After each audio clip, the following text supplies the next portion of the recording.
Welcome to Coffee Break, the live stream from Microchip Technology, where our goal is to educate, entertain, and empower you to innovate in your designs.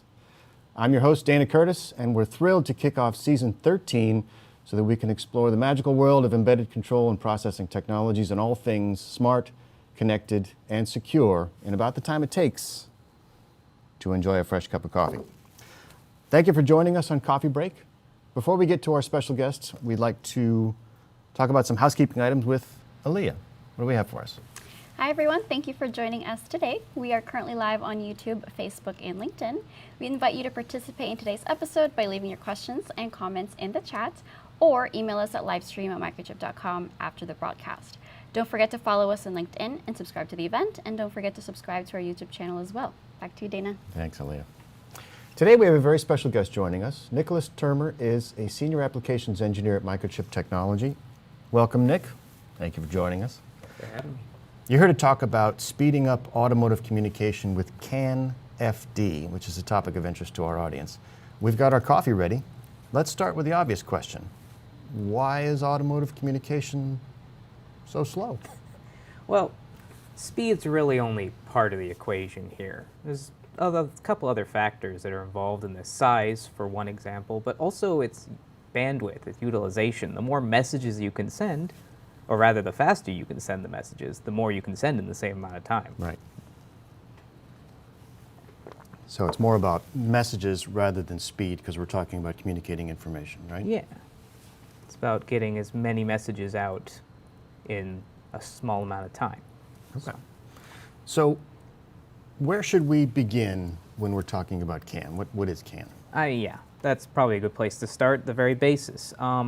So CAN stands for Controller Area Network. It was created back in the 80s, initially to kind of standardize a lot of automotive communication that was a lot more piecemeal at the time. The two key features of CAN are that it's a two-wire differential bus and that it's message-based.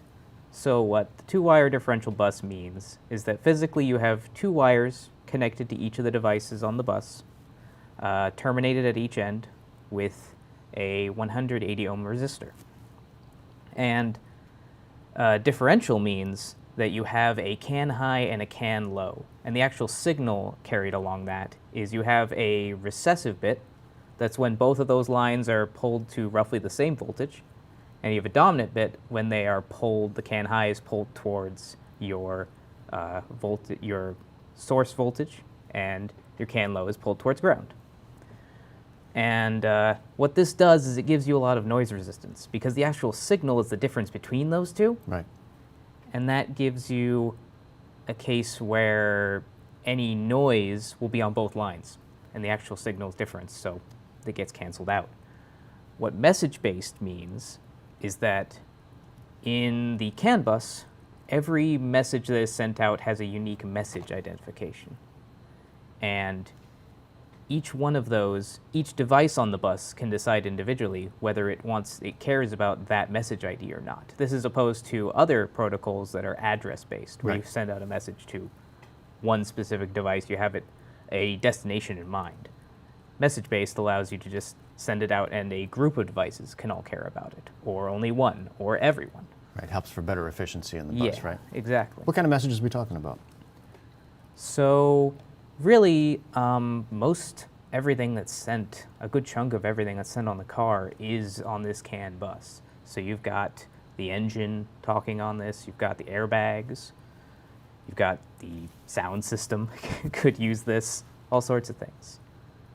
And this specific version we're talking about today? Oh yes. So originally CAN 2.0 was very commonly used. It was Right.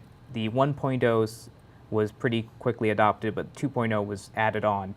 It added more message IDs. You increased the amount of bits you had for your IDs. You could have way more messages. So it was a pretty short adoption. But even with CAN 2.0, you had limitations, is the problem. Right.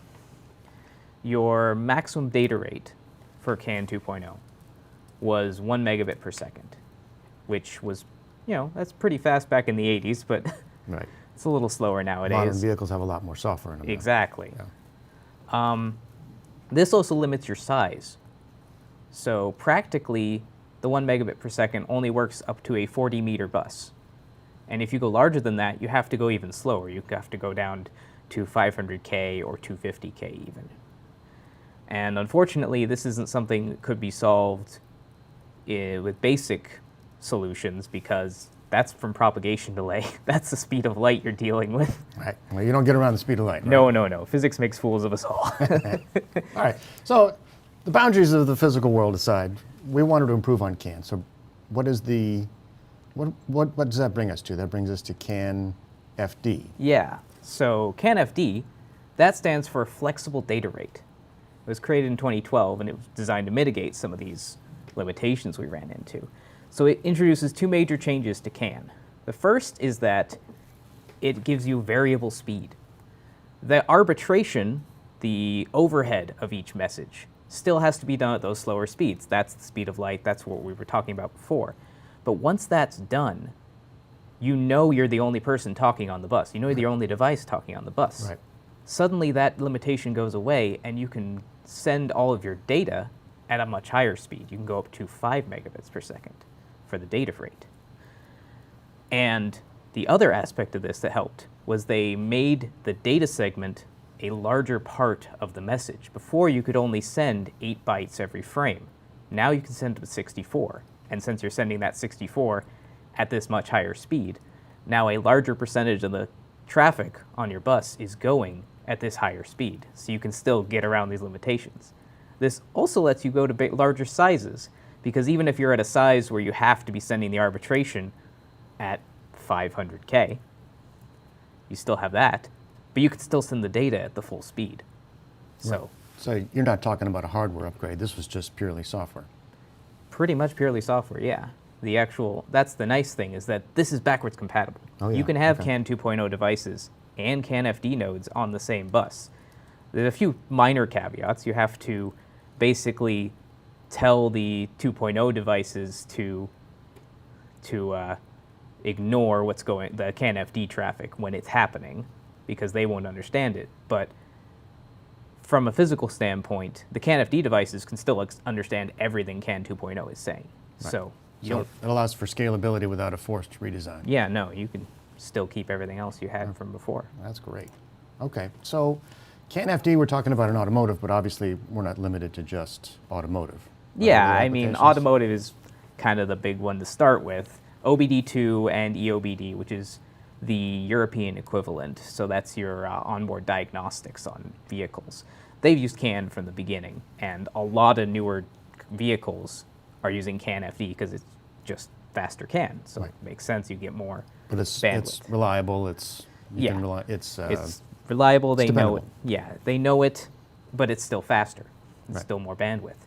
But it's also used in robotics control, used in robotics arms. It's used in industrial automation, and the nice thing for that is CAN FD is kind of a strict upgrade for those kinds of things. Robotic arms, you have to send a ton of data to them for the X, Y, and Z coordinates and all that kind of thing.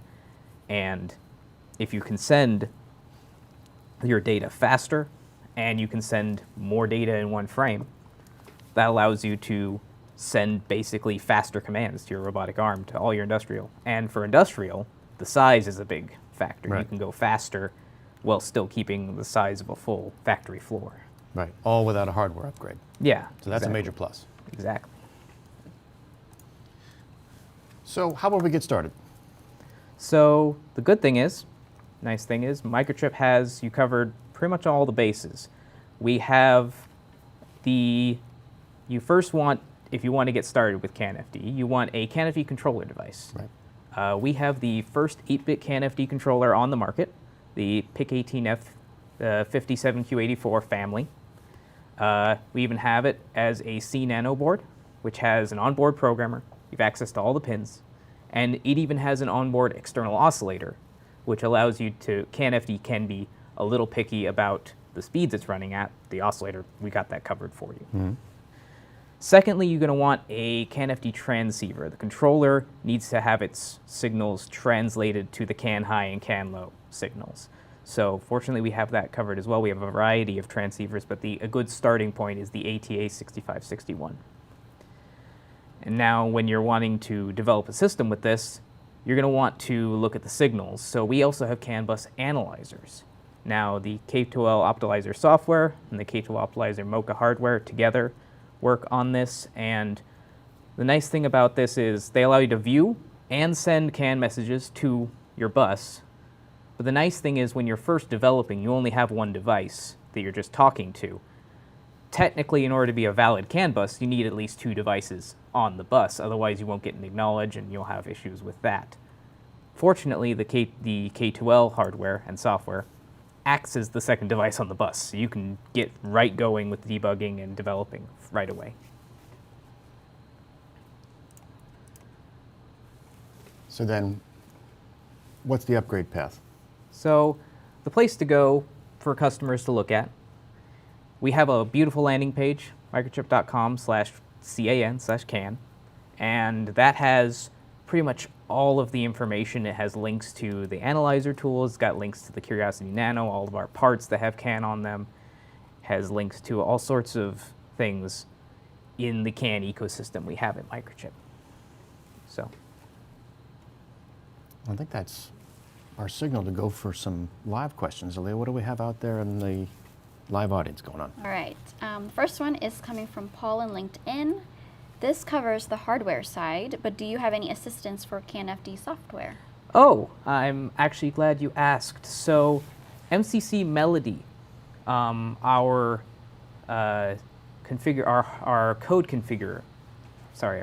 configurator, the MCC, the Melody, it actually has a module built in for the Q84 family that will set up a lot of the settings for CAN-FD on that device. You can just tell it what baud rate you want to be running at, tell it what your messages that you care about, and it will set up your transmission, your reception. It'll set that all up for you, and it even has APIs for easily sending and receiving data. It's really nice. Awesome. Second question, this one is from Jihan in Phoenix. Are there any code examples? Yes, we also have some code examples to get you going. On MPLab Discover, we have several code examples for CAN-FD on the Q84 family. Awesome. And another question is coming from YouTube. What is the upgrade path? Okay, so if you run into a place where, as much as this 8-bit CAN-FD controller is really powerful, if you run into a place where that's just not enough, we also have you covered there. If you go to the microchip.com/CAN landing page, that also lists out, we have some DS PICs that have CAN-FD support and some PIC32s that have CAN-FD support for even more powerful controller options. Okay, thank you. Let me look at any more audience questions if we have any. It looks like it's a quiet audience today, so we'll just stop right there. And those are all the questions I have for you. Thank you for answering them. Thank you. And if you have, for the audience, if you have additional questions or comments, please email us at livestream@microchip.com. And back to you, Dana. Thank you, Aaliyah. Well, that was worth the coffee. I want to extend a big thank you to our special guest, Nicholas Turmer, for sharing your knowledge and passion with us today. It's conversations like these that remind us of the endless possibilities of empowering innovation in the world of embedded control and processing. If today's episode sparked your interest, you can head over to microchip.com where you'll find a wealth of resources and all things Microchip technology. If you'd like more coffee break, head over to microchip.com/coffee break. Click on the subscribe button to get updates for all things coffee break. You can also see our upcoming episodes for the season. And of course, be sure to join us next time on Coffee Break as we explore low power capabilities of AVR and PIC microcontrollers, which will be on Wednesday, July 3rd. Until then, stay curious, stay creative, and stay caffeinated.